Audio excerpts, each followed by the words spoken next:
Christopher Gigès, bonjour. Bonjour. Merci d'avoir accepté notre invitation, effectivement, pour voir comment le gouvernement s'organise pour faire face à cette catastrophe économique qui touche la Calédonie. On parlera aussi, bien sûr, de la visite aujourd'hui d'Emmanuel Macron sur le territoire. Mais avant cela, revenons sur cette cyberattaque qu'a connue le gouvernement hier et la Calédonie en général. Qu'est-ce qui s'est passé? Est-ce que vous en savez un peu plus ce matin?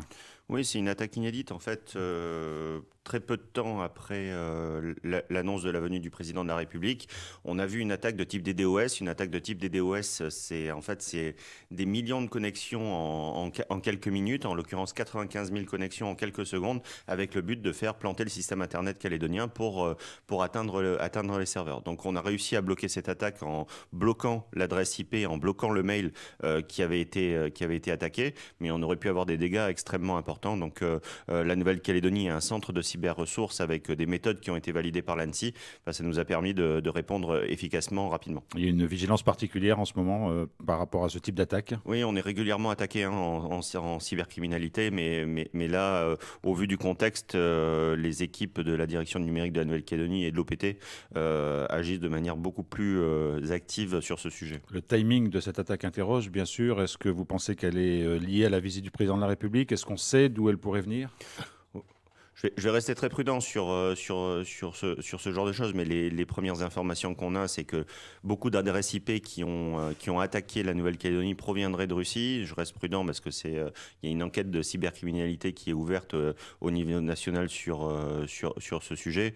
Ensuite, que l'attaque se déroule quelques minutes après l'annonce de la venue du président de la République, je pense que chacun aura compris. Alors, depuis le début de ces émeutes et de ces attaques, le gouvernement s'organise pour essayer de répondre aux besoins de la population, que ce soit en termes d'alimentation, que ce soit en termes de ravitaillement, de santé, mais aussi économique. Il y a un certain nombre de mesures qui ont été annoncées.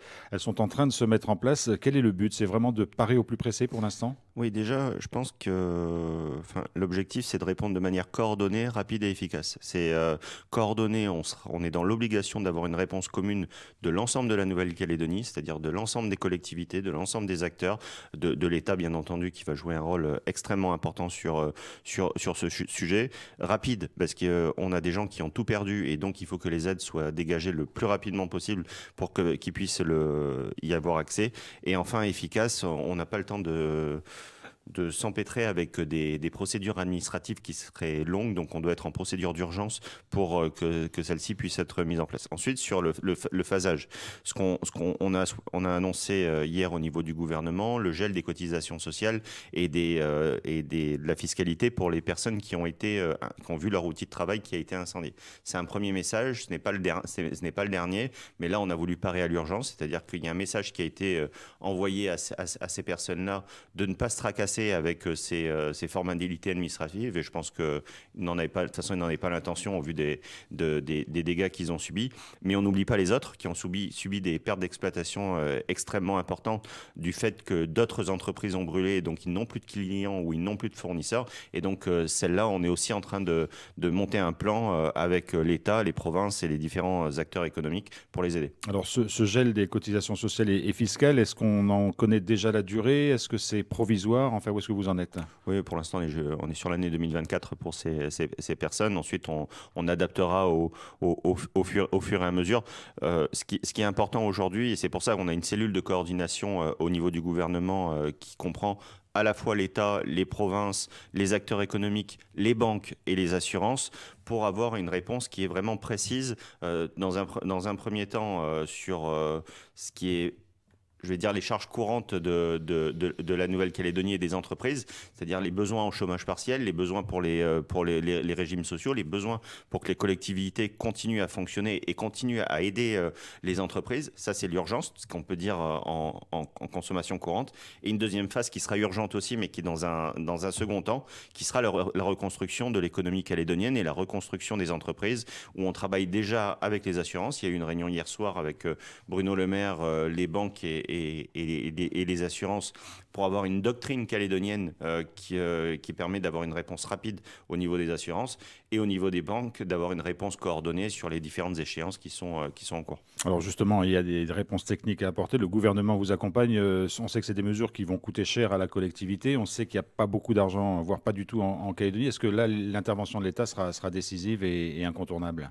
Oui, c'est même pas une. Enfin, pour moi, C'est pas une question. c'est même pas une question. C'est aujourd'hui, on est en train de travailler avec les services de l'État pour chiffrer la crise, c'est-à-dire qu'on chiffre à la fois la reconstruction des bâtiments et des stocks des entreprises et des bâtiments publics, les pertes de cotisations sociales, les pertes de recettes fiscales, les besoins en chômage et en chômage partiel qui devront être dégagés rapidement pour offrir un salaire aux Calédoniens. Mais là, on est à des niveaux qui sont très très au-delà de la crise Covid, et donc on a besoin que l'État soit à nos côtés, et pour l'instant l'État est à nos côtés sur ce sujet. Alors Christopher Gégès, il y a des entreprises touchées, certaines détruites, d'autres dont l'outil de production est aussi anéanti, et puis il y a toutes celles qui sont empêchées entre guillemets de travailler. On voit des commerces qui n'ouvrent pas, des entreprises qui ne peuvent pas se rendre sur leur lieu de travail. Pour celles-là aussi, il y aura des accompagnements spécifiques parce qu'il n'y a pas de perte réelle et en même temps il y a une cessation d'activité partielle. Oui, mais c'est pour ça qu'on a besoin vraiment d'une réponse coordonnée sur le sujet, parce que ces gens-là, il faudra leur donner des aides à l'exploitation, des aides à la perte d'exploitation.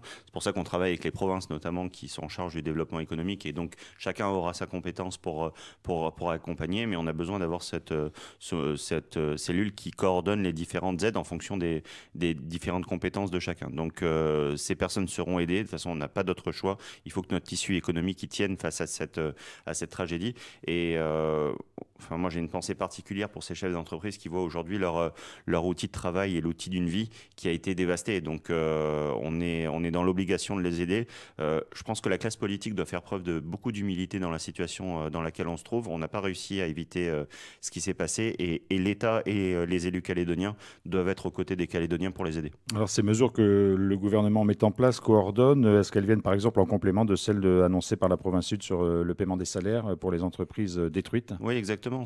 Enfin, la province Sud est dans la cellule de coordination que nous menons au niveau du gouvernement. Donc c'est ce que je disais tout à l'heure, en fonction de chacun de ses compétences et en fonction de des moyens de chacun, on met en place des dispositifs. Donc là, on travaille aussi avec Thierry Santaz sur un dispositif de chômage partiel exceptionnel, enfin qui va devenir général, pour prendre en charge une partie des salaires. Mais pour ça, on a besoin de l'État.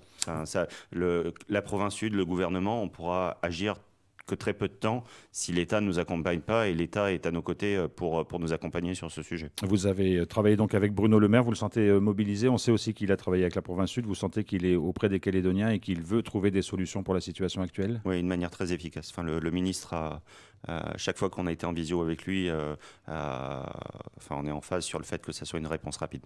Alors, le président de la République est attendu dans quelques instants, maintenant en Nouvelle-Calédonie. Il devrait réunir ce matin, les acteurs politiques et les acteurs du monde économique. Est-ce que vous savez plus sur la réunion qui va se passer ce matin, et qu'est-ce que vous en attendez? J'en sais pas encore beaucoup plus. On n'a pas encore la vision totale du programme. Moi, ce qui était important, c'est que le monde économique puisse également le voir et lui fasse part de la situation et la situation de détresse que les chefs d'entreprise et les salariés connaissent face à tout ça. Ce que j'attends, c'est qu'ils prennent conscience. Enfin, je pense qu'il a conscience de la situation au vu des échanges qu'on a eu avec lui ou avec son cabinet. Mais la première des choses, c'est la sécurisation de la Calédonie. Je pense que les forces de l'ordre sont arrivées de manière extrêmement importante.